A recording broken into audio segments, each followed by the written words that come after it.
And I would appreciate if you do not reach out to me again about him. The stories I did this, you tried that. You copy me, that's my sweat. That's my style, give it back. 3 words. Hey creeps, and welcome back to my channel. As you already know, you can't sit with me unless you are POP, and that is pretty on purpose. How you doing? I don't even have to explain it. You see what we doing. It is the last reaction to Risa Tisa, and what I'm gonna say is, this is the disclaimer.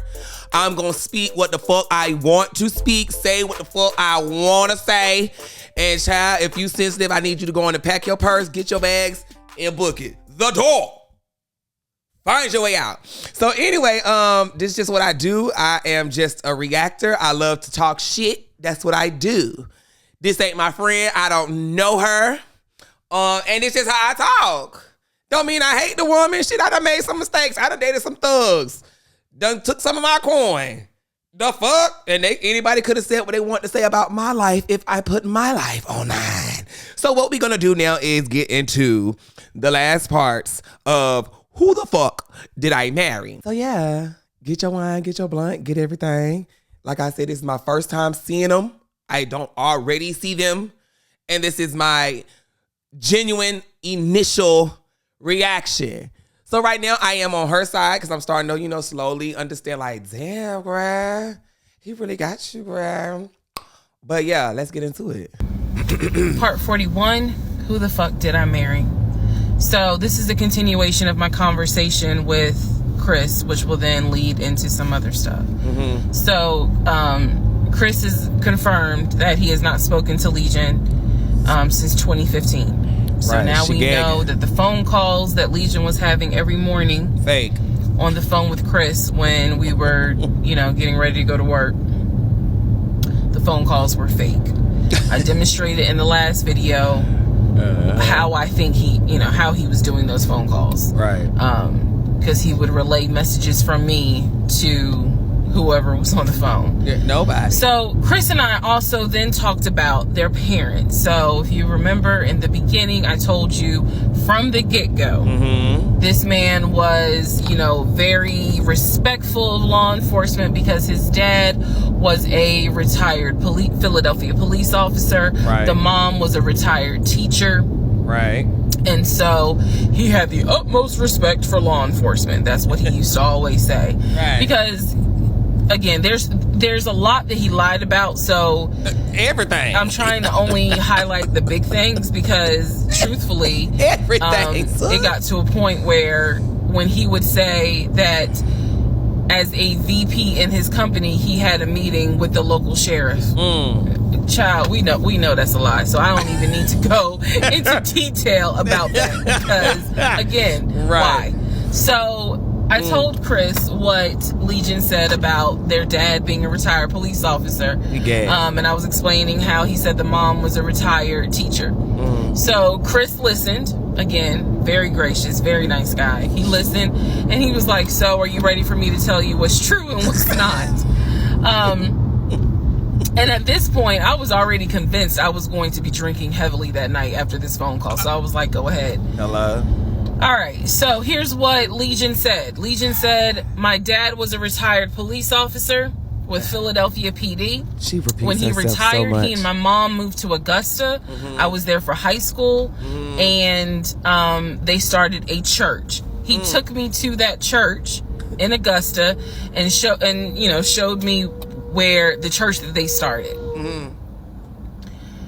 The truth. Uh-oh. Dad, according to Chris, trash man, their dad was nowhere near the church. That man ain't go to church on Easter. He ain't go to church on Christmas. He was like, my dad he ain't stepped foot in the church since the day he got married. Right. That was the last time he went to church. He ain't have nothing to do with church. Apparently. He said that their father was the furthest thing from a pastor. Hello. And he was like, I love my dad, but that man drank, smoked, and he was not a pastor. And lied like Legion. The mom was not a retired teacher. We know. She did substitute teach at one point, but she was not a retired teacher. The dad was a truck driver. And Not only was the dad a truck driver, at one point he was a correctional officer. And so I said to Chris, I was like, I said I had no idea, of course. I had no idea. So now we know the truth. The dad was never in law enforcement. And I'm not knocking correctional officers. I want to make very clear, because I know that sometimes people that work in law enforcement feel like, look, when I'm out there patrolling, that is not the same as being a correction officer. And correction officers may feel the same. So I just want to give the distinction between the two. Yeah. So the dad at one point was a correction officer. However, his primary career was a truck driver. Yeah. And so the dad would do long hauls. So Chris is explaining, no. He was like, now that's funny. He said, if you knew our dad, you would understand how funny that is to even insinuate that he was a pastor. And so I told him about the church that we went to. He was like, oh, okay. So he took you to a church in Augusta and told you that was our parents' church. He was like, now our mom used to go to church, every now and then. But he said, our dad ain't been to church since the day he married mom. So the church that Legion took me to and said that his parents started that church, some girl probably took that was not true. So he just took me on a field trip for nothing, basically. So it was for something. I told him about the weekend, because I did tell Chris where I worked. And that is when Chris said to me, because at the time I worked in a law enforcement agency, and he said to me, now how does that work? He said, because Legion, he done been in trouble a few times. And I was like, what do you mean? Because I had not yet gone online into the court system to see what type of trouble he's been in. And so he explained to me, he was like, just run his criminal history. Oh. And you'll see it for yourself. Uh-oh. He said, because I don't know all the charges, but run his criminal history. I said, okay. Gave me some homework. I'll run his criminal history. So again, he cleared up a lot of stuff in regards to the family dynamics. He did explain to me that yes, he does have a daughter. He and his ex-wife are divorced. And I said, well, Legion would talk about the niece, meaning Chris's daughter, and would send her stuff for her birthday. And he was like, he said, I'm almost positive my brother never sent anything for my daughter's birthday. Right, because y'all haven't talked. And I explained to him, I said, isn't your daughter's name Egypt? He said, no. Who the hell is Egypt? And I said, I was told that was your daughter's name. That's the reason why I'm saying the name on here, because obviously we're about to confirm that's not the daughter. So I said, I was told that's your daughter's name. I said, I went with him to Rack Room Shoes and bought shoes for what I was told was your daughter. And she lived in St. Louis with your ex-wife. So where is all this stuff going? He said, my daughter and my ex-wife do not live in St. Louis. Was he just tricking? I don't know who Egypt is. Was he tricking other women? He was like, are you sure it wasn't for a woman? And I said, well, it was kids' shoes. And he was like, no. He said, and I told him, I said, I went to the UPS store, I mailed it. Oh. And it, they printed the label with the girl's name on it, and I'm thinking this whole time it's for Egypt, Legion's niece. Chris is like, I don't know who that is. That's not even the name of one of our cousins. Damn. So I have no idea, ladies and gentlemen, who my ex-husband was buying girl shoes for and had me sending them, telling me it's for his niece. Yeah. You girl. I have no idea.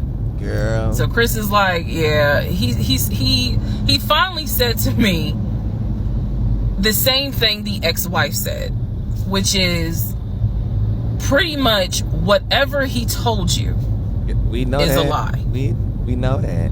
And I'm being honest with you guys. It is very hard to comprehend that everything is a lie. Like, there has to be something that's true. I'm sure. I'm like, how was he paying? I'm sure you still believe this. If he wasn't working at the condiment company, or he got fired from the condiment company, how was he still paying the bills? Keep in mind, we never joined our accounts. He wanted to, but we never did, because he wouldn't show me the offshore, the savings account, which of course never existed. So I'm just trying to figure out, like, I know that I saw his checking account, I know that I saw his savings account, and he had money in there. Something had to be true. Something had to be true. And Chris was like, no. He said, it sounds like everything my brother said, everything that he told you was made up. He said, those phone calls were definitely made up. He said, I don't know who Egypt is. That's not any family member of ours. I don't know who Shantae is. We don't have a sister. He said, we don't have half brothers. He was like, I'm telling you who the family members are. He said, I am so sorry that my brother put you through this. So now let's go into the next part. Part 42. Okay, let's get it. Who the fuck did I marry? So I finished going through the book bag. Still July of 2021. I finished going through the book bag. There were some other folders with papers in there. He had left the work phone. Work phone. What I actually found out was that it was not a work phone. It was simply a secondary personal phone. Right. He told me it was a work phone. I thought that the company was paying for the work phone. That's what I thought. Yeah. No. Because I found receipts where basically, and I didn't know this, ladies and gentlemen, I had no idea. But I found receipts where it was a prepaid phone and he's paying to add minutes to it. So it's just receipts of, you added minutes to the phone on this date. So you added minutes on that date. So the work phone whole thing, that was a bold-faced lie. Obviously it was a lie, because as we now know, he was a forklift loader. So the work phone that he's been walking around with was really just a secondary phone. He had left the phone. He took his personal phone, meaning the main phone, I should say, but the work phone he left. Right. So I'm going through the work phone, just trying to find some sort of answer. Now what is really burning in my mind is how is it that he had all this money in the accounts, but again, the last time I saw him, he's living in his car. Like, the math is not mathing. I already know what's going on. I go into, he's a scammer. Not just the photos it's Atlanta, of the work phone. I go into the deleted folder. So, ladies and gentlemen, if you're going to go through somebody's phone, which I will never do again, but if you're going to go through the phone, don't just go through the text messages and the pictures. Go into the deleted folder. We already know this. Sometimes you find a gold mine. In this case, I went into the deleted folder of the pictures in the work phone. I keep saying work phones because, again, this is just a secondary phone. We already know it is deactivated. There's no minutes on it. So I go into the deleted pictures, and what I see is what looks like a screenshot of his checking account, the one that I saw with the available balance. Then there's another photo of the screenshot of the savings that he showed me. Now, one of two things it could be. Offline. Either one, it's not real and it was pulled offline, or two, he took a screenshot of his own account and saved the photos. So this is when I got introduced to reverse Google image search. I did a reverse Google image search. Sure enough, as you probably have figured out, some of you, because I read it in the comments, what he showed me when he turned his phone around showing me his available checking account balance was nothing more than a screenshot that he had found on Google and edited it. Lord, when he showed me his savings, turned the phone around, because remember I demonstrated for y'all how he was, and then turned it around and showed it to me as if he was signing in. When he did that, he was simply showing me a screenshot that he had taken from Google Images. Well, because when I did a reverse Google image so how did he put his name? Those two photos, the checking and the savings, it came right up. Your name and stuff show up on the account. It was nothing more than just Google Images. In my phone, I didn't even need this because, again, I already knew that he was not a VP regional manager, but still, for shits and giggles, I did a reverse image search of the charcoal BMW. Remember I told y'all he had sent me pictures of the company car. Yes. We knew nothing more than a screenshot he had taken off of Google Images. We knew that, sis. When he didn't drive it home. The house that he showed me that he had in San Diego. We knew that, sis. Google Images. So, what we can now confirm is anything he showed me when he's turning his phone around is nothing more than an image from Google Images. At this point, girl, you gotta do better. The savings account, Google Images. The house, Google Images. The company car, that charcoal gray BMW 5 Series, Google Images. So at this point, I realized, okay, nothing is real. And I wasn't so much in a rage, to be honest with you. I wasn't in a rage then and there. Can't be. As much as it was, I really truly had a moment where I said to myself, oh my God, what the fuck have I let in my life? Like, this is not even human at this point. That's really how I felt. Like, that's crazy. Again, as someone who I studied psychology, but you didn't pay attention. I didn't graduate with a psychology degree. We know. However, I have never dealt with a pathological liar. I have studied about them, but I have never come into contact with a pathological liar. Did you take clip notes? To a compulsive liar, if you ask them, man, why did you lie to me? They probably are going to have a reason. Pathological liars don't have a reason. Like, there's no limit to the lie. So I have now confirmed that at least 70% of everything that I thought I knew is now absolutely not true. Absolutely not true. So in between all of this, I get a phone call from the aunt in Augusta. The aunt in Augusta, who Chris has confirmed is the mother's best friend. Okay. She is not their mother's sister or dad's sister. She's the best friend of the deceased mom. Right. She calls me, and this is the one I have met. This is the one that Chris was like, I don't trust that hoe, Anyway.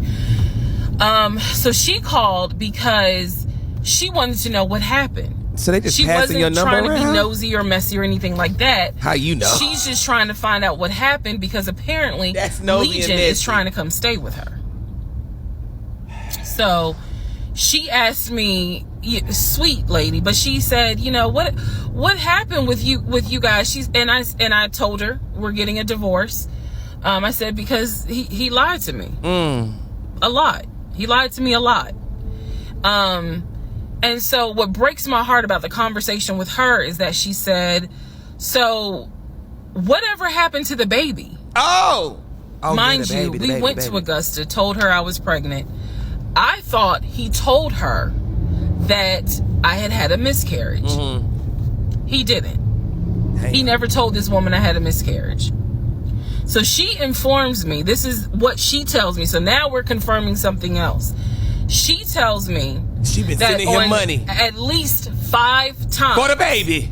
While I'm at work, Legion was driving to Augusta and telling her that he was going to visit the church of where the parents allegedly the church that the parents started. And I was like, what do you mean he went to Augusta? She said, I've seen him like 4 or 5 times. He's come down here, and each time I've asked him to bring the baby. And I said, what baby? And she said, the baby that y'all had. He told me that y'all had a baby boy. And I said, no, ma'am. I said I had a miscarriage in June of 2020. And she said, oh my God. Oh, you know, she was doing that whole thing. She said this whole time he told me that y'all had a son in January. Was she sending money? And I have been asking him for pictures. I have been asking him to bring both of you down here so I could meet him. And he always had an excuse as to why he wouldn't bring the baby. Everybody's and stupid. The last time he was in Augusta, he said that he was leaving you and he was taking the baby with him and that you were at work. Oh. Everybody at this point is I am stupid. not making this up. Everybody's stupid. That is what that woman told me. Everybody's stupid. And I just was like, no, ma'am. None of that is true. There is no baby. I said I had no idea he was going to Augusta. Next part. Part 43. Who the fuck did I marry? So after the conversation with the aunt, again, she's telling me that Legion has been keeping up this lie that we had a son. I let her know, no, ma'am. There was no baby. We did not have a baby. And I said, I thought that he told you. Damn. And she said, he's told a few people that you all had a baby. Damn. And she said, because I know some people were sending, were trying to send a gift to celebrate the birth. I didn't know anything about that. Didn't know anything about that. So she said, he's trying to come stay with me. She said, but I don't think I want him to, again, she's an older lady. She was like, I don't think I want him to come here because I don't really want to get involved with all of that. His divorce again. And I said, what do you mean again? I said, are you talking about the previous wife? And I said the previous ex-wife's name. She said, I don't know who that is. I'm talking about LaTanya, that one, the first one. And I said, well, what happened? Do y'all remember I said in my previous video that I read their divorce records. He had filed for divorce and they had a temporary protection order against each other. Yeah. I said that. Yeah. So now the aunt is on the phone saying that she had to go to court and testify on Legion's behalf in regards to the temporary protective order. And I was like, well, what happened? She said they got into a fight with each other. Damn. She slapped him. And I said, well, do you know why they got into a fight? And she said, yeah, apparently he had lied to the wife and it was something major and they got into a physical fight. And she said that woman almost beat his behind. As you should. And so he asked the court for a temporary protective order. I would have beat his ass too. So now I'm just getting the backstory on how that TPO was even came into play. So I told her, I said, you know, Miss, you was gonna beat his ass. We'll call her.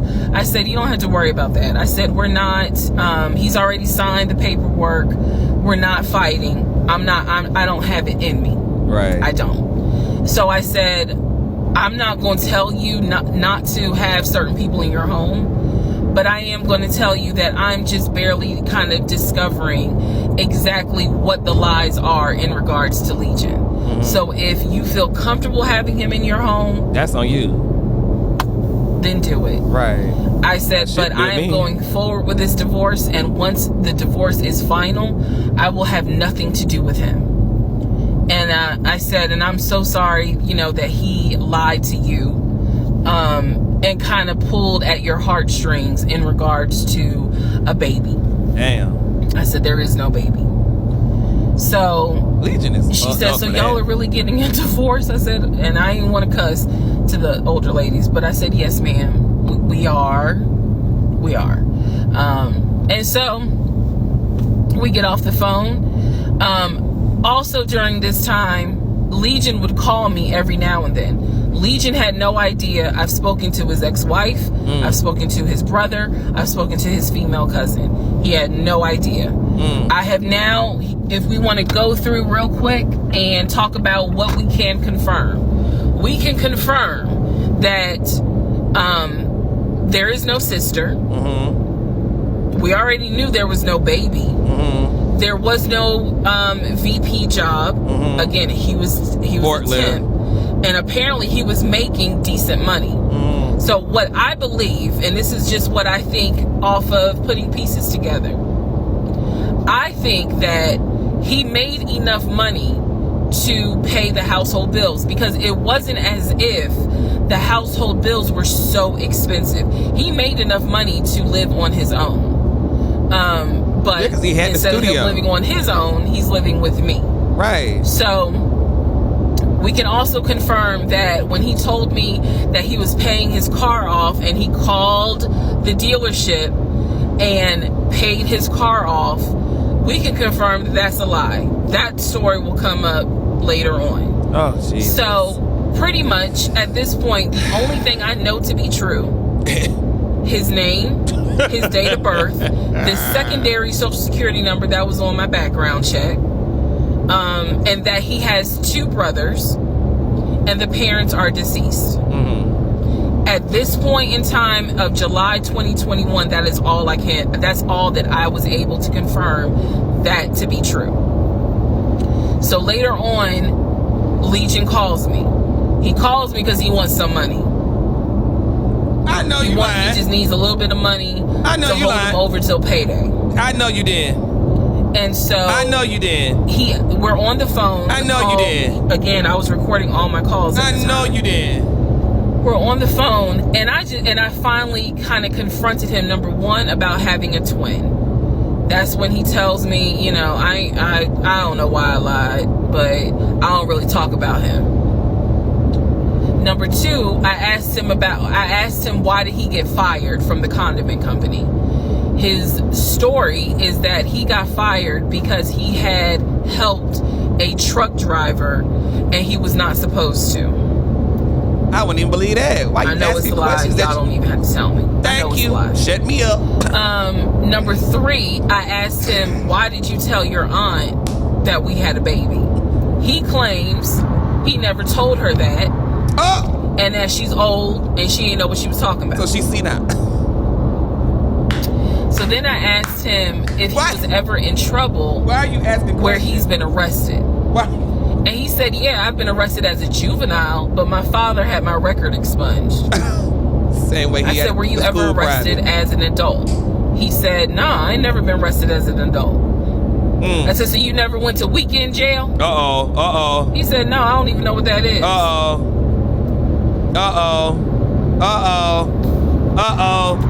So he doesn't know what weekend jail is. That's his story. And so he was still standing by the lies he told me. So finally, I just asked him, and this is where let me just say it. Please, I asked him, why the hell did you even marry me? What'd he say? Like, why?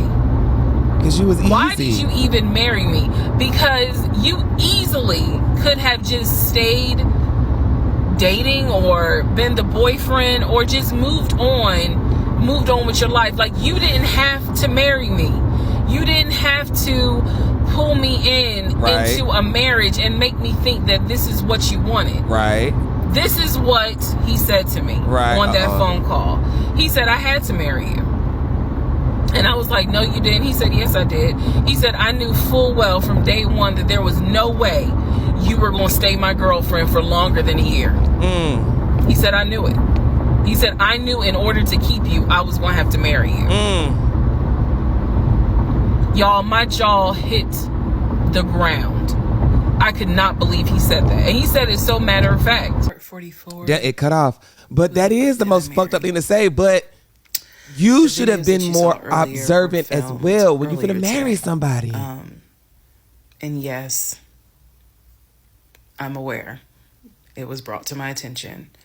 I had to make a decision whether or not to finish, keep my word, or stop, disappear. I mean, disappear. I know, girl. Breathe. Ain't that what you told us? Breathe. Let's finish. So, first of all, let me say this. It is not easy telling this story. It's entertaining. I know it's gone viral. But it is not easy telling this story. I made a decision to tell the story. I made a decision to share my story, what I went through, in hopes that it helps just one person. But I would be remiss if I didn't tell you all. It is not easy telling this story, to relive it, to face certain things out loud that I had to face internally. Just want to say that. So I will push forward to finish, but today got to me. The toll of this got to me today. So I know that you all are like, we're waiting on the next part. We're waiting on the next part. I appreciate that. And I get it, because if I was in those shoes, I would be waiting too and be like, where is it? So I understand that. But the toll was real today. Yeah. All right. So with that being said, we are still in July of 2021. I had talked to the brother, Chris. Yeah. I talked to the aunt. Yeah. I talked to all these people. And now was the time where I had saw the receipts for the weekend jail type thing. So I went ahead and did a search for his criminal history.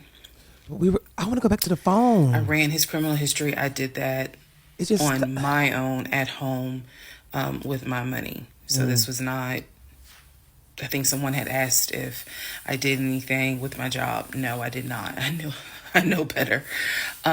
So I ran a criminal history, or I paid for a criminal background report.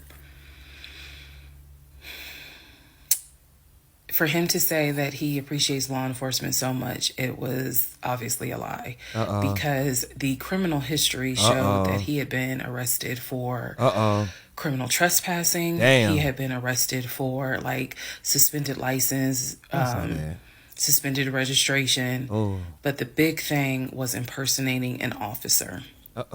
If you don't know anything about impersonating an officer, it is a felony. Period, point blank. As sure as Peachtree runs from Bankhead to Buckhead, it is a felony. So,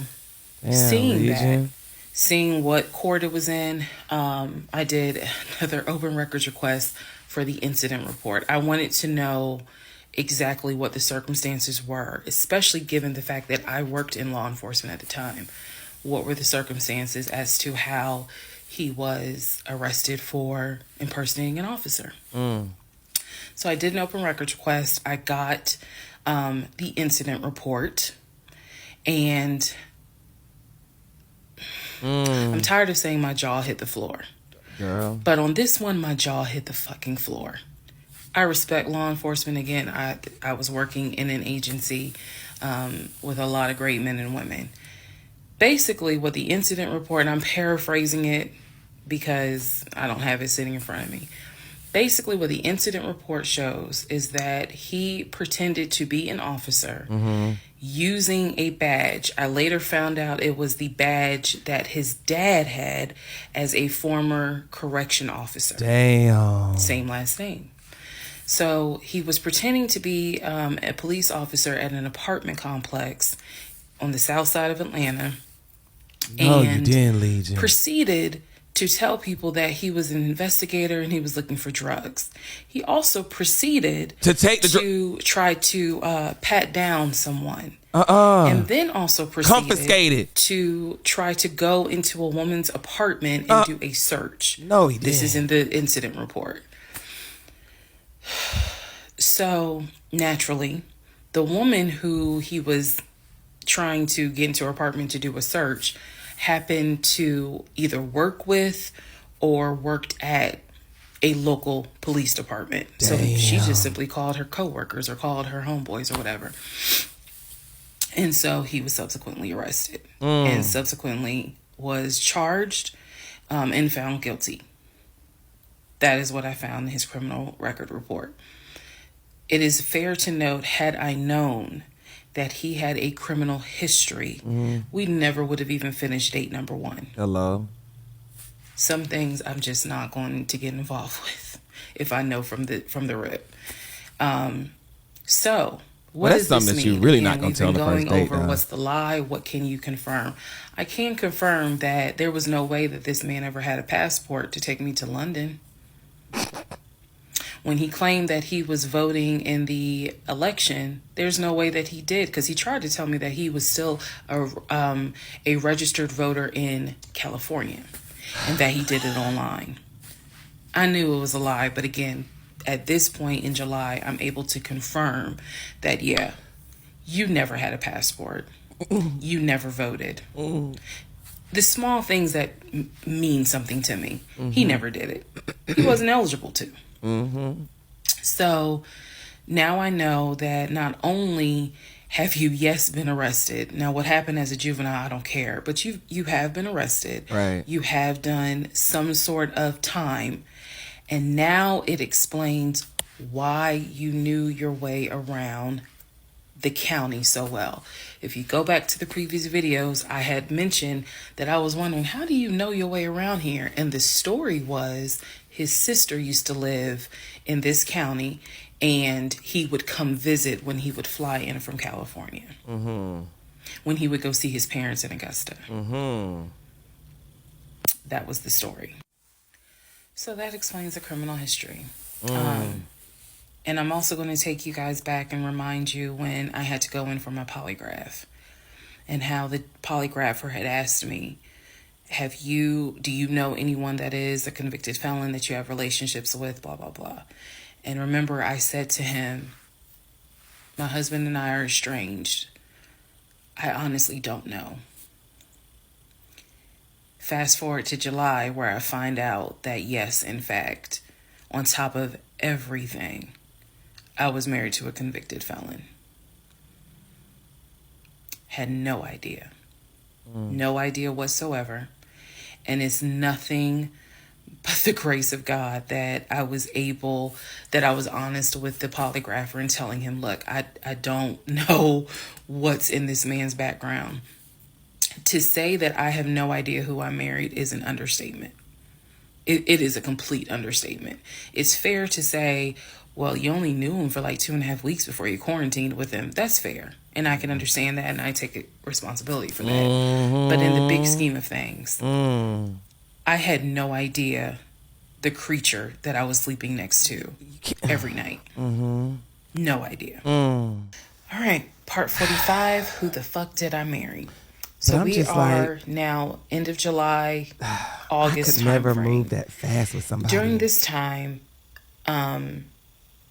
Legion basically disappeared. Remember, I'm still waiting on the final divorce decree to come up. I'm actually waiting for the 30 days to be up so I can file the divorce settlement form. Right. So I'm waiting on those 30 days to be up. I'm playing nice with him. I'm being cordial. I have uncovered all kinds of stuff. But just in case he was going to act a fool, I was trying to be cordial. So I had spoken to him on like a Monday, and I was trying to get a hold of him for something. But I'm the one that initiated a phone call in the coming days. All right. Never heard from him. Never heard from him at all. His phone was dead. It was going straight to voicemail. And I genuinely was worried. A few days turned into a week. By the time I hadn't heard from him in a week, because I knew he was not living anywhere but his car. That I knew that. So this is what happened, y'all. I first reached out on Facebook. Remember, even though he has told me that he had all these siblings. We know he didn't have all these siblings. But remember, I told y'all I had met the brother in Augusta, and I had met the brother in Baltimore. Right. These are people I've met. The brother in Baltimore I talked to on FaceTime. Right. The brother in Augusta I've actually physically met, hugged, shake hands, all that. So I reached out on Facebook to people that I remember him talking about all the time. The friend Omar, the brother in Augusta, the brother in Baltimore, another cousin in Augusta. I was doing a search for these people's names, just like, hey, have you heard from Legion? The brother in Augusta told me, no, I haven't heard from him. I've been trying to reach him, but the phone's going straight to voicemail. Right. I knew he was living in his car. So my brain was doing everything it could not to go on the deep end. Uh-oh. I reached out on Facebook to the brother in Baltimore. And I said, hey, gave him my name. And I said, have you heard from Legion? Now, mind you, the brother in Baltimore and him have talked on speakerphone. I guess it's important that I make that distinction. They have talked on speakerphone. So I know that they have talked at least in 2020. So I said to him, again, according to Legion, they talk all the time. But I have heard them on the phone in 2020. So I said, have you talked to him?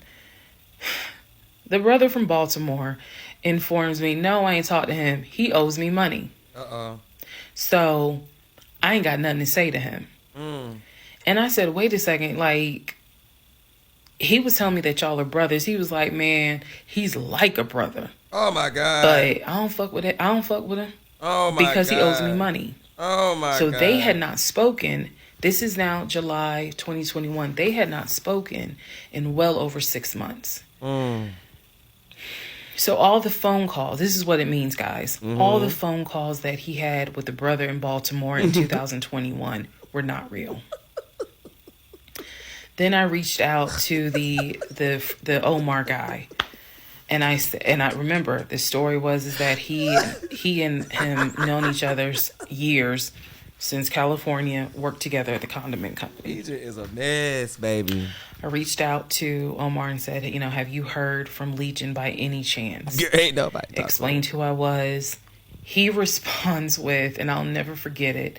He responds with, no, I have not heard from him. I have absolutely no contact with him whatsoever. We are not friends. And I would appreciate if you do not reach out to me again about him. The stories I was told was that this dude is supposedly his best friend. He said, don't you hit me up. Shocking moment. No. So they had not spoken in years. They're not cool. He does not fool with him. And apparently not. Went on to the next person, a female cousin I had met. She said, no, I have not heard from him. Why would I hear from him? Oh, God. We don't really talk. Like, I think she was genuinely weirded out by the fact that I'm reaching out to her out of the blue asking, hey, by any chance, have you talked to my soon-to-be ex-husband? So what I discovered because he ended up being gone for 2 weeks. He is public enemy what number I one. discovered in those 2 weeks. Nobody likes him. Let me be very clear with the statement I'm getting ready to make. Okay.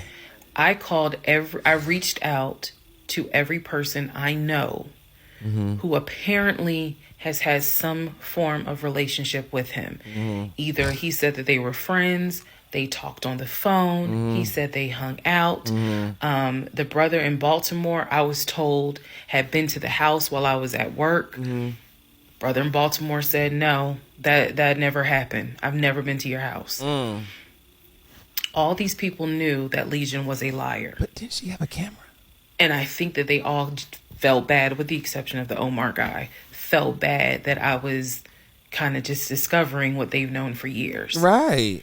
They got the fuck on. In those 2 weeks, I found out every single person I reached out to, not a single one of them gave a shit if that man was dead or alive. As you should have been.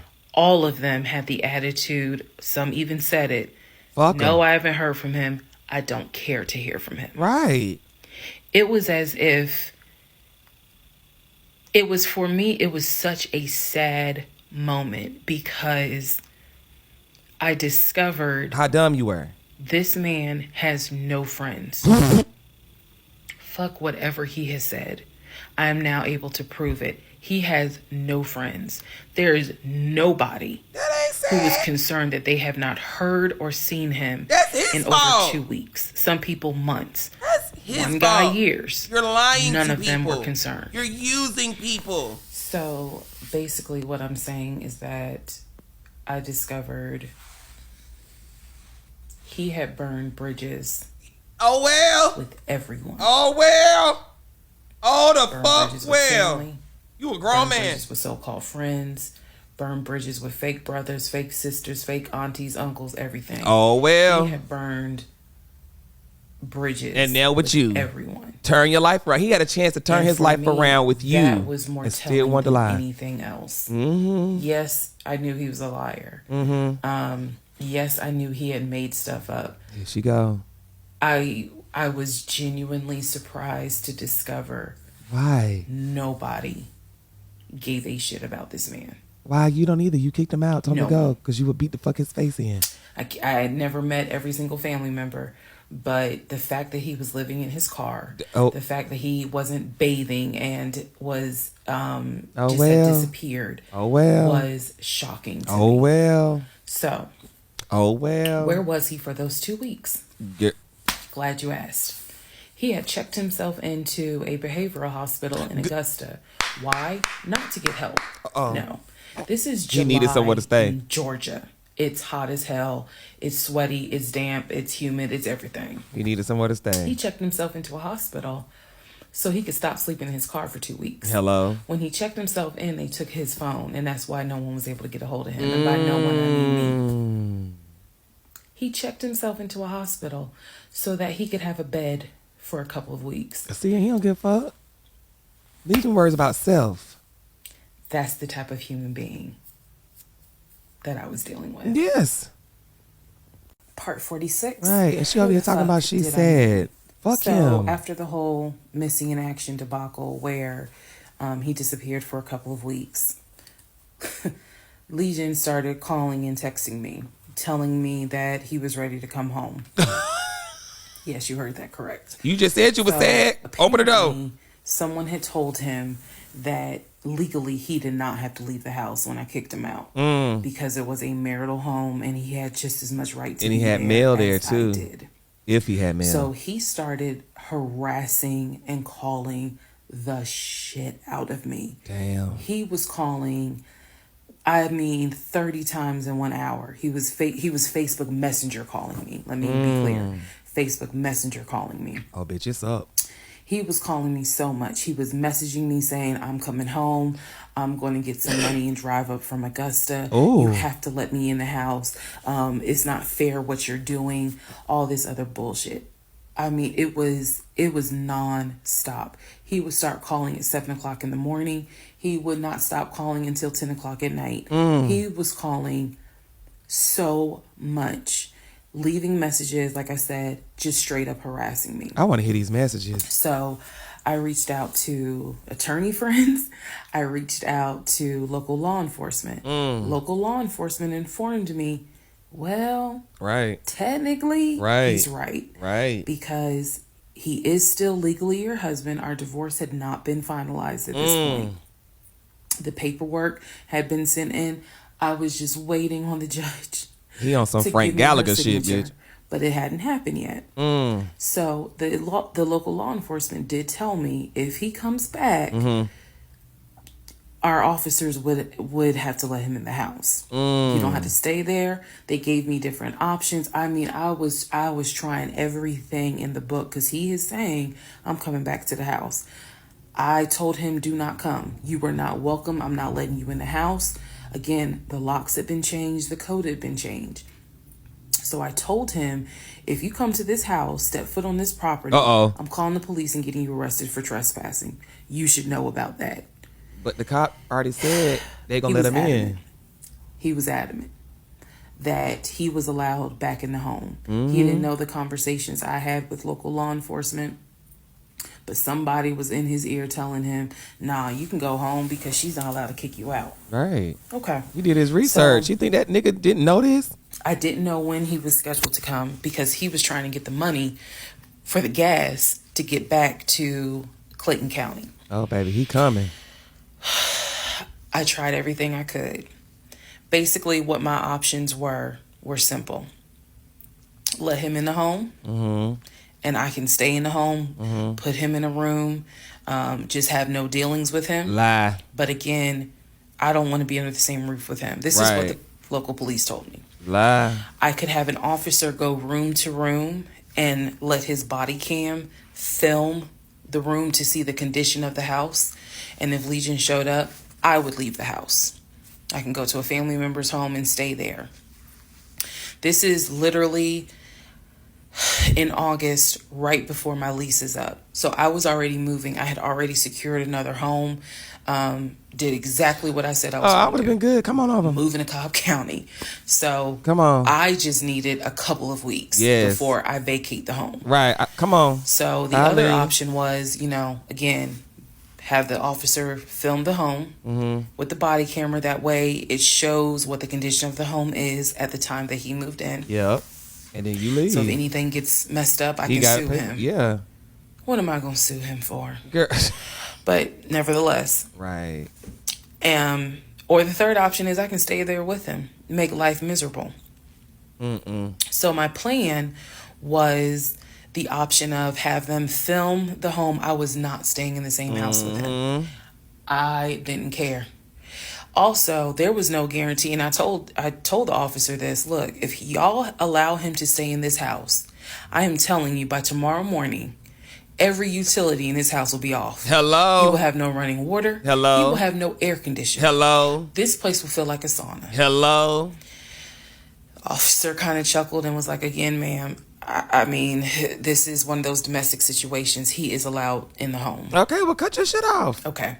So, again, I had no idea when he was coming. I was on pins and needles every day. I'm seeing the phone ring, like I said, about 30 times every hour. Ooh, I'm seeing the messages. Shook. I'm seeing this. I had reached out to a police captain. I had reached out to the chief of police. I was trying to get all kinds of help. Like, it ain't what you know, it's who you know. Right. So he eventually tells me I'm going to be there on Wednesday. This is just an example. Lord. I'm going to be there on Wednesday. I had been calling a police captain who was really gracious, really kind, and was trying to help me because I was like, bro, I just need a few 2 weeks and I'm out of this house. Right. And we already knew he legally could not go to the new house. I was trying to see if I could move in early to the new place. The landlord was like, I really can't let you. So I felt like I was running out of options. He's saying he's coming. He's saying he's coming. He's adamant he's coming. I guess somebody felt sorry and gave him some gas money so he could drive from Augusta up to Clayton County. He done got somebody else, child. So the day before all this goes down, the police captain called me. And he informs me that that they ran his name through GCIC. He got a warrant. Which is a database that law enforcement agencies use. He got a warrant. Turns out he got a warrant. He has a warrant for his arrest. So the police captain says this changes everything. Okay. If he shows up to the house, call them. Don't do anything. Call them. Call us. Yeah, come pick them up. I will have officers to your home, and they will simply arrest him. So she didn't see the warrant when you do the background check? I know that this is a short part, but I'm going to dedicate the next part to what happened when he showed up to my house. Part 47, who the fuck did I marry? So, here's what happened. This was mid-August. Went to work as usual. It actually happened on a Friday. I had to look at the dates. It happened on a Friday. Went to work. Still, he was calling me, texting me, messaging me that he was on his way. Right. And so I was a bit on pins and needles all day. I was dreading going home, and that is a horrible feeling. They finna get Legion. Go home. So he had called me and said that he was at the house in the driveway. I guess he had to use the restroom, so he decided to go to the Walmart up the street to go use the bathroom. Legion is bucking. I wasn't answering phone calls. I wasn't answering text messages. I simply called the police captain. I said, hey, he's saying that he's at the house. The police captain himself drove by the house. She is so gassy. She keep hiccuping and stuff. Legion went to Walmart to use the bathroom. So the police captain was like, I don't see anyone there. But again, when you get home, if he is there, Do not engage. Call us. Okay, no problem. Because I got you on speed dial. So I go home. I'm on the phone with both my mother and my aunt on a 3-way call. They're both like, oh my God, you know, what do we need to do? I drive into my subdivision. What he did not know was that he had backed into the driveway up against the garage. Normally I park my car in the garage. But what he didn't know was that at the time I was driving a fleet car. So I wasn't even in my normal car. And I know that he was waiting to see my car, the Nissan Altima that he helped get, pull in to the subdivision and then pull in towards my townhome. That didn't happen. Because I'm in a different car, he didn't recognize it. So when I turned onto my street, as sure as it is hot in Georgia in the summer, that man was sitting in the driveway in his Ford Taurus. Okay? So I live at the time not far from a cul-de-sac. So when you go straight down, I would have been you shook. just turn around in the cul-de-sac to come back up. So that's exactly what I did. I went to the corner, turned off so that I can see the house, but he would not have been able to see me. I went ahead and called 911. I was very calm, told them exactly what the captain had told me to say. I was like, my name is, the address is, I need police here because my ex-husband is here. He is not supposed to be here. And I feel as though I am in danger. She said, okay. She, again, regular phone call. She said, we're dispatching police to your home. Right. As soon as I hang up, I then call the police captain. He immediately answers the phone. He says, we just got the call. I'm sending 4 officers your way. Okay, good. Get off the phone. Call my mom and my aunt back because they were both like, call us back. Call them back on 3-way.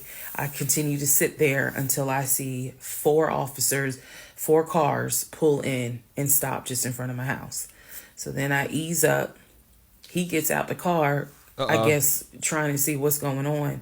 I explain to the officer that walks to my window. I say, this is what's going on. So I was trying to sound extra law enforcement smart. I was like, check him through GCIC. You're going to find that he has a warrant out for his arrest for violation of probation. And the officer kind of smirked because she was like, we know. We already checked GCIC. The captain called us. So I was like, okay. So anyway, they tell me to sit in the car. They go up to the window of the car and get him, ask him to step out of the car. Who that in the back? I heard a man call. He does. When he stepped out the car, I was like, oh my God. I hadn't seen him since the end of June when I met him at the UPS store. And he looked bad then. He was still in the same clothes. When I told you guys when I met him, he was like a size 3X. What got out of the car was easily a medium or large. Easily. That is how, and it makes sense because, he probably wasn't eating. Except for somebody gave him $6 for chicken nuggets. But what got out of the car was something I didn't even recognize. Oh, have mercy. So he gets out of the car. They arrest him. There was no incident or anything like that. He was arrested peacefully.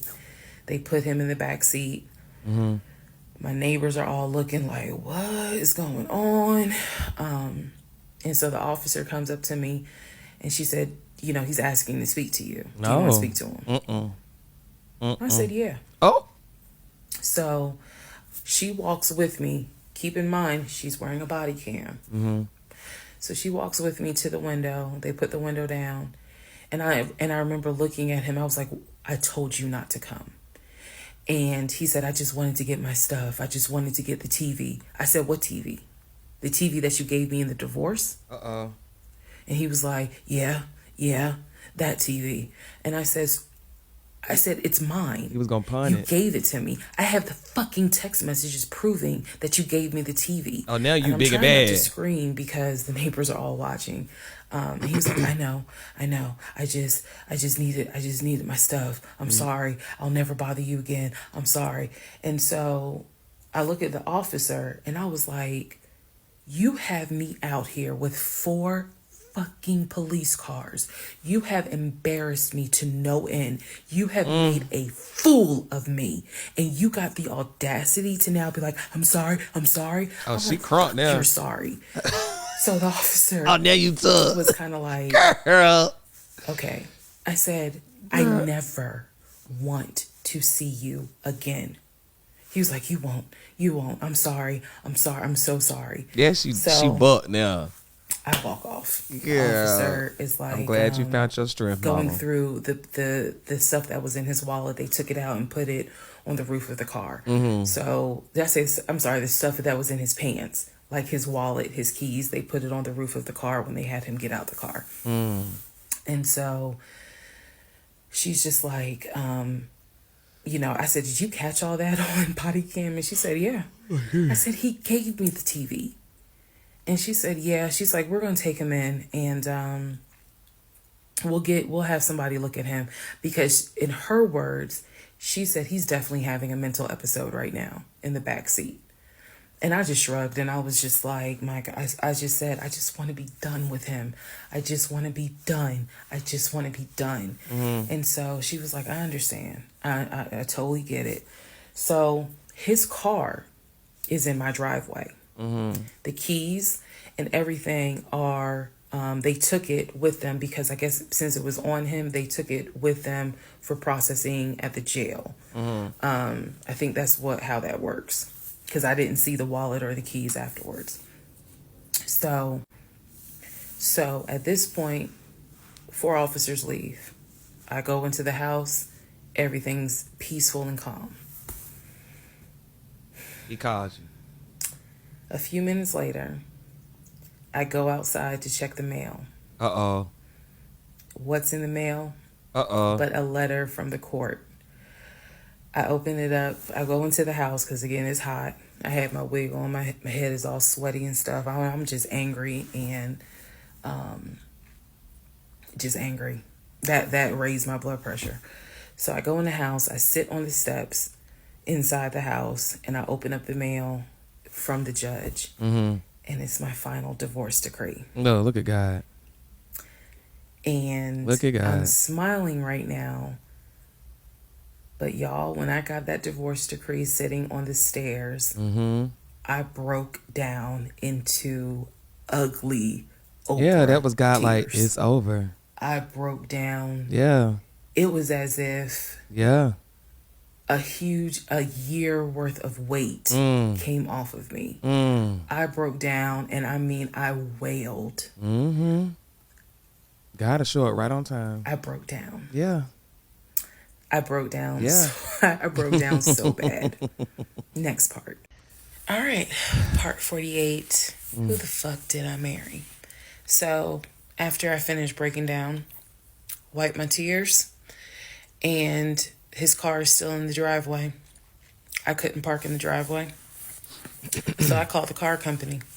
I had called the car company once before when he went missing for those 2 weeks to ask them if they maybe had a tracker on the car and could track it. And the nice gentleman informed me that the tracker had not been giving a signal off for about 5 months.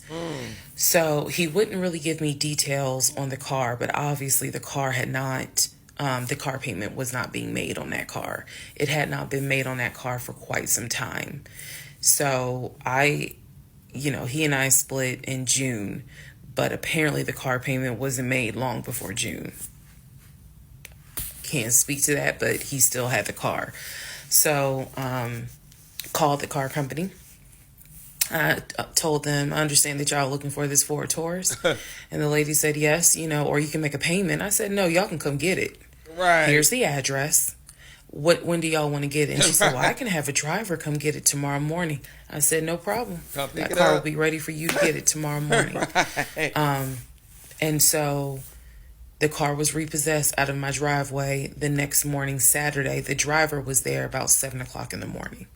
He had the master key for the car, cranked it up, drove it, put it on the tow truck, and left. Here's what that now means. When Legion left my house in June, he left with 2 bags of clothes. Everything else was in my house. At the end of July, or towards the end of July, everything that he had left in my house had been donated to the domestic violence shelter, which means that the only thing that Legion had were the clothes that he had taken with him in the car. When he got arrested in my driveway, all of his clothes were still in the car.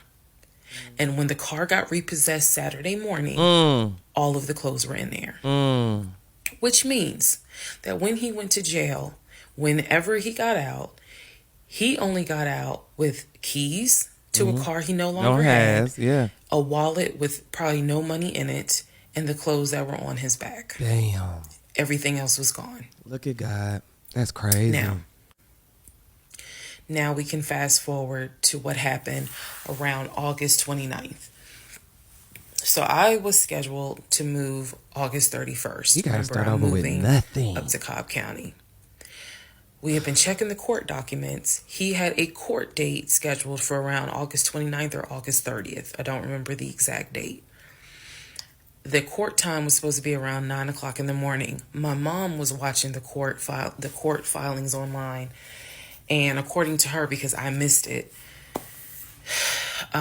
they showed him on the screen because this was still during Zoom. They showed him on the screen, and then he was ushered out of the court into like a back area. And an attorney spoke on his behalf. Between the time that he had been arrested and the time of the court date, I had never in my life slept so good. Truthfully, never slept so good. I bet. I was officially divorced. I had no ties to him. There was nothing in the house of his there was nothing of his that was still in the house. I felt free. So, when the court date happened and my mom told me what she saw on the Zoom, I was confused. Is he getting out? Is he having to serve time? What's going on? I called the courts. I tried to speak to his attorney, and his attorney had a horrible attitude and was like, "Why are you calling me?" Right. And I informed him. I said, "Look, I'm a bit afraid of this man. So can you please just tell me if he is being released, or is he going to be kept, or if he is going to be sentenced to a longer jail term?" He said, no, he's not being kept in a longer jail term because the warrant had expired. Oh. So when the police arrested him, yes, it was a valid arrest, but the warrant had expired. So I believe the warrant had expired like 6 months earlier, but of course it wasn't put in the system. Which means that if the court date is August 29th, he's going to be released August 29th or August 30th. I'm moving August 31st. So my mom was just like, please just spend the night at your aunt's house. Like, just spend the night at your aunt's house, then go back to the house during the day. The movers will be there, and then just move. So that's exactly what I did, because there was concern that he would get out of jail angry and catch an Uber with no money and come back to the house, either for retaliation or because he's just in a fucking manic mode. And so that's where he went. I really didn't want to take any chances. It's just that simple. I did not want to take any chances. I knew that at that point, legally, the law's on my side. Y'all are divorced. You have no reason to be at this home. I knew that that's what the police would say. But I wasn't 100% sure, because truthfully speaking, I did not know this man. You didn't. We can make all the jokes we want. I did not know this man. Right. I thought I knew him, but you never really know a pathological liar. So, needless to say, he got released August 30th. I went to my aunt's house for the night. August 31st, I went back to the house. The movers were there. They packed me up, and we got out of there so quick. I think they packed me up in about 2 hours. I honestly told them, there is extra money in this if you guys can get me out of here. Packed up, meaning loaded up onto the truck, because everything was packed. But I explained to them, this is a domestic situation. You gotta go. I need you guys to move quickly. When I moved out of that house on August 31st, anything that Legion touched, I got rid of. I sold the furniture. I sold dining room tables. I donated plates, glasses. When I tell you, I moved out and I started over. I completely purged my life. Completely started over. I mean, I was not willing to take a single item into my new home that reminded me of him. Yeah, that energy, from baby. The dishes in the kitchen to the towels in the linen closet. When I tell you Amazon and Ross were my best friends, I mean they were my best friends, because I could not fathom moving into a new home, a with new that space, same linger, with anything that reminded me of him. Right. I sold the bed. Got a new bed. If he had bought me clothes, I got rid of them. Right. If he bought me shoes and purses. Wait a minute. Okay, I kind of kept the heels. The car. But what about the car? everything else I got rid of. Not that car. So I completely purged my life. Completely. What about the car? Started over from the bottom in terms of just the move. I could not take any piece of him with me. Could not. 49, who the fuck did I marry? All right, y'all, we almost there. The whole, I moved and I started over, basically. Completely started over. So there was a period of time where different people had reached out to me, people who knew him. Apparently, he was still trying to find a couch to sleep on. And so one guy in particular had reached out to me because I guess Legion had asked him if he could come and stay with him and his family, because he was homeless and had nowhere to go. And so he had lied and told the guy, because again, he's a liar. So he had lied and told the guy that, I had kicked him out. We're divorced. I had taken all his money. And so that's why he's homeless. So the gentleman simply was reaching out to me on Facebook to confirm what is actually true. And he and I talked, because he ended up calling me. He and I talked for a while. Very respectful, really nice guy, very compassionate. And so I told him, I was like, I said, we're divorced. So I have nothing to all do these with him. people are just so... I said, I wouldn't bring him in my house with my family if I were you.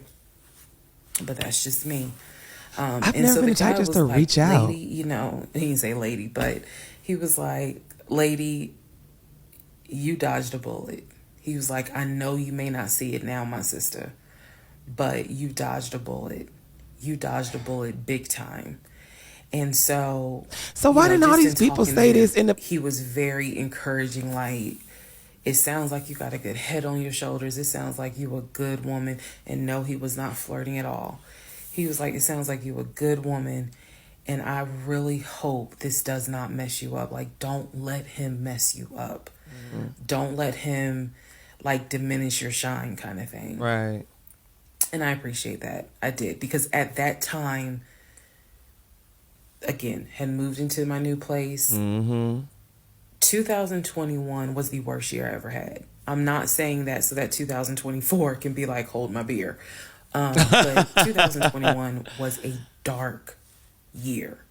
Started out married, end of the year divorced. End of the year with COVID and divorce. And that period of time, that August, September time, I felt like I was just walking around like a numb woman.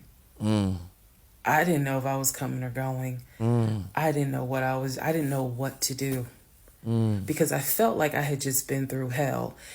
And it was a period of time where I had to sit down and I had to really deal with some stuff that I just simply was not ready to deal with. Things that I had to come to grips with that I really wasn't ready to come to grips with. So, fast forward all this time, get to December of 2021. Yes, this is where the story does end. Get to December of 2021. I am out sick with COVID. I'm not at work. I get a phone call from my coworker telling me that Legion has called our job looking for me and was trying to get information to where you lived. Trying to get information on how to reach me. Yes, I had already changed my number. Again, I had already moved, but he knew where I worked. So apparently he had called trying to find me. I would have been so nervous that he would follow me home from work. We're not going to give you that information. Right. So he said, well, can you ask her to give me a call? I'm just trying to get a hold of her so I can get my stuff. The stuff he's talking about baby, that shit gone. Are those tote bags from July. Yeah, that's gone, baby. So he was calling. And it was a problem. He was trying to reach out to me on Facebook. He was trying to reach out to family members on Facebook, trying to get me to call him so that he could make arrangements to come get his stuff. The devil is a lie. Hello. So my friend Tracy, who came to my rescue again, my friend Tracy was like, okay, here's what you're going to do. She said, you're going to send him a message and you are going to say these exact words. Come on, Tracy. I sent him a text message. She said, and she told me, you're going to send a text message because it's going to be time-stamped. And basically the text message says, I do not have your stuff. I did not have your stuff. I have nothing that belongs to you. If you continue you are disrupting the work of my job by calling and asking for me. We have no contact with each other. I will send you a copy of the divorce decree that shows whatever is in your possession you own and whatever is in my possession I own.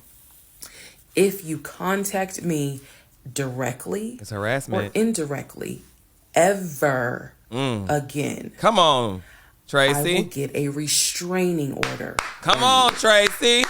Now, for those of you who are watching this in 2024, and you're probably like, wow, she's dramatic. Please understand that what I just said, I meant. I mean that. If you ever try to contact me directly or indirectly, but he on TikTok, I will get a restraining order. Didn't they say he doing? I have it in writing. Well, he doing interviews. I've always had it in writing. And if I need to rewrite it again in 2024, I will, because the boundaries still stand. Hello. Talk your shit, sis. And that, ladies and gentlemen, is the last time I had any contact whatsoever. Come on, with sis. my pathologically lying ex-husband. Part 50. Who the fuck did I marry? So, the aftermath. Come on, sis. There are some realizations I had to come to after the divorce and everything had passed. One, Legion never loved me. Nope. He never loved me. Nope. He doesn't love himself. Nope. So I know he didn't love me. Number two, he didn't even like me. He watched me get excited about things that he knew I was not going to get. And not even just the possession stuff. Yeah, like, I don't even want. We know I was excited to be the woman whose husband is like, I'm taking my wife to London. I was excited to be the woman. Take that accountability, because I bought my wife a brand new BMW X5. You have to understand, as all the jokes that we make about the BMW, it was the time and effort that he spent in taking me to dealerships and being sure to put me in the car and test drive the car and, you know, oh, I can see you in this. I like this for you. It seems safe. It was the effort to really make me believe that he was going to get this. And maybe that's the life he wanted. Just for him to fuck with me. Y'all both have to. The effort in taking me to all these homes, to see my face light up as a woman who grew up on welfare, to be able to walk into these 4 and 5 bedroom homes knowing that he didn't have any money to buy it. Imagine if he had just been honest and said, hey, I like in my free time to go to open houses and just see how the other people live. True, but imagine if he had just said that. Let me let her talk. Versus that's true. Wasting not only my time, but the wasting the time of the realtors who did nothing wrong. There's a level of cruelty to my ex-husband that I had never experienced before. And God knows, I pray I never experience it again. That's the word that comes to mind when I think of him. He is cruel. And it wasn't just me. He did it to the ex-wife. So do I trust? No. I trust the people who were in my life before him. If we were friends or if we were in a relationship or whatever and I knew you before him, I trust you explicitly. But if you're somebody I just met, I don't trust you. I don't. There's no point in me getting on here and saying and making it seem like, oh, I'm so strong, I'm so brave. I struggle. Yeah. Big time. He broke you down, girl. Because on one hand, I want to like someone. On the other hand, I'm immediately thinking, what if it's a repeat? Yeah. And I'm going to be honest with y'all, I can't go through that again. So that's what? I can't. Every single thing in our relationship was a lie. It took me a while to realize every single day this man lied to me. Every single day he lied to me. Every conversation he had was a lie. I will never know how much he lied to me. I'll never know. I've made my peace with it. I will never know how deep it really truly goes. Girl, all of it. I only know what I experienced, and I only know what God allowed me to see. But I'm willing to bet that there's a lot I still don't know. When people say, oh, you dodged a bullet, like you just, and I've read a lot of the comments on this, and people have sent me a lot of the comments. And so I need to make one thing very clear. I am fully aware I dodged a bullet. I am so grateful to my God that I did not have that man's child. I'm sorry if that offends some of you. No, it makes a lot of sense. God knew what he was doing. I'm grateful that we didn't buy a house and that I'm not financially tied to him in any way, shape, or form. But I am also grateful for the fact that there are things about my ex-husband that I discovered in terms of how he is when it comes to other women. And I'm grateful that God has kept me and protected me. That's all I'm gonna say. So when I started out making this series and I made the decision to tell my story, my motive was I just want to help one person. If there is a woman out there who's like, God, I want to be married and I met this guy and something don't seem right, but maybe it's not that bad.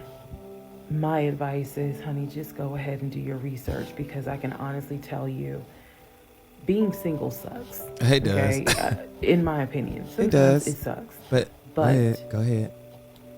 Being married to the wrong person is a type of hell no one should have to go through. You should not have to be married to someone that does not like you. Or dating. You should not have to be married to someone that doesn't even love you. Or dating. And I know what that is like. I know what it's like to be told, hey, babe, you know I love you. And yet, I swear I think that man sat back in the recliner with his WWE Championship Roman Reigns belt and laughed his ass off at me every day. Like, damn, you really believe that? Ha, ha, ha, ha, ha. I do. I really do think that. My radar was broken because I am an intelligent woman. And I know that I know better. And I still sometimes ask myself, how the fuck did you let this happen? How did you let this be your story?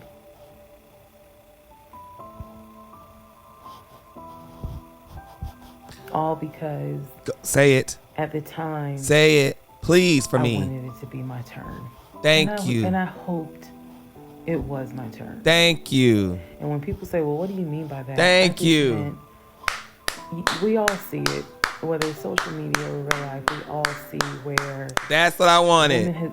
She done been through some stuff, but she finally met someone who appreciates, loves, and respects her. And it is a beautiful thing. I had hoped... It was... Thank you. When I met him, it was my turn for that. And instead of being obedient, I wanted to be right, and I wanted to do what I wanted to do. And the cost of that decision was heavy. The toll of reliving this whole scenario was heavy. It was. I'm almost surprised at how hard it was to actually finish this playlist. Not because I couldn't remember stuff. I probably remember way more details than what I actually put out. But it's just the fact that it's like I'm reminding myself. But that's good. How did you let this happen? So, therapy is real. Therapy helps. Stella Rosa Black helps too. It's really good too. You gotta drink a whole bottle. And yes, I will one day get to London. I will get my dark blue BMW X5 with a cognac interior. I believe I will get those things. Amen. Just got to get them a different route. Amen. So, thank you all for being on the playlist of Who the Fuck Did I Marry? I promise I will go live, and I will let you all know when I go live so that we can have a wine night full of questions and answers. Thank you for watching. All right, you guys. That was really good. And the reason I was so tough is because I've been there. And I don't know if y'all remember a long time ago that video when I was crying. I had the long dreads and I was sitting at that table and I was like, I deserve love. I want love. And I was crying. I dealt with somebody just like that. It wasn't to that extent to where it was, taking me to see cars and, me to buy houses. He's wanting to buy houses and stuff like that. But it was somebody who was just feeding me lie after lie after lie. And the reason I was so stern and strong because the lies he was telling me, I knew. It was me staying because I wanted to be loved. I wanted somebody that I could spend time with. Like, even though I knew the lies, this person also, in some point in times, was making me happy. And that's what she was doing. Like, she knew he was lying. So that's why whenever she keeps saying, I don't know how, you do know how. Just like me, I don't ever tell myself, how did I let it go that long? I know how I let it go that long because I chose to let it go that long because I knew the guy was lying. I knew he was bullshitting. I knew.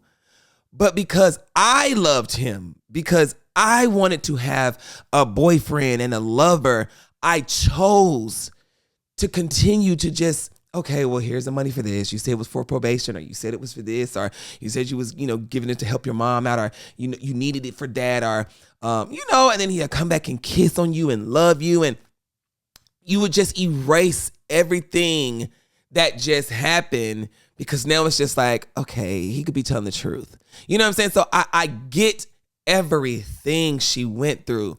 But like I say, we have to stop and say it was our fault. Because when you keep trying to put it on the other person, because there was somebody in the comments who kept saying, Zoe just be victim shaming. No, sometimes we have to stop putting the blame on those conniving, evil people. Yes, they are. And say, but I still allowed it to happen. Because there comes a point when you have to take your accountability to say, if I would have just walked away, if I would have just said, you're lying, if I would have just said, you don't love me, then I could have gotten out of that. That is what I'm saying. Because there was many of times for me to say, this nigga don't love me. Because I knew it. Because somebody loves you, they don't hurt you. They don't lie to you. They don't beat you. It's not your fault to be a lover. It's not your fault to be forgiving, but to continue forgiving and loving someone that's not loving you is when now it becomes a problem. If that makes any sense, it's still not your fault for being that good person, but to allow someone to run over you. Now it's like, I allowed this. You get what I'm saying? That is what I'm saying. You know, I don't know. A lot of people just be lost. A lot of people be lost. He's damaged. And he's hurting, and he turned around and he hurt her. And hurt people. And to him, he didn't see it as hurt. He just saw it as to like, I'm just doing this shit. And that's sad. It is. It's a cruel thing. So, I don't know. I hate that had to happen to her. But like I tell people, grow through what you go through. And when she says she can't trust anybody and she's going through this, grow through what you go through. Because like I told people on my Instagram, if you don't, then you will die. Because when something stops growing, it dies. So take this situation as a life learning lesson and remember the things that happened to you. You know what I'm saying? Just remember the things that happen. Always remember to just, go with your gut feeling. If something's not right, believe it or ask. You know what I'm saying? And if you ask, and then they can't tell you how, and then you don't see how, and shit ain't adding up, then I gotta go, baby. Love you first. Always put you first. God, then you. You know what I'm saying? But put you first. And if somebody cannot love you the way that you love yourself, then they don't deserve you. No ifs, ands, and buts about it. You wouldn't hit yourself. You wouldn't lie to yourself. You wouldn't manipulate and connive and use yourself. You know what I'm saying? So things that you wouldn't do to yourself, don't allow somebody else to do it to you just because you don't want to be single or just because they're giving you money and they're putting you in this nice house and doing things for you or they're making you feel good. No, whatever you wouldn't do to yourself, don't ever settle. Don't ever go for the potential of, they could be better. They're not like that when they're not drunk or high or when they're not having a bad day. So when somebody's having a bad day, they shouldn't take nothing out on you. You know what I'm saying? So whatever you wouldn't do to yourself, don't allow nobody else to do it to you. I've been there. Like I told you, I've been there. I've been through the lies. And it's not fun. It is. It really isn't fun. It's not fun. And me and him dated for almost a year and a half. It was not fun at all. And I had to learn when enough was enough, But yeah, so I enjoyed it. Hope you guys enjoyed this reaction. I'm gonna let y'all go now. Like I always say, God only made one you. If you don't be you, then nobody else will. And until then, cue the music.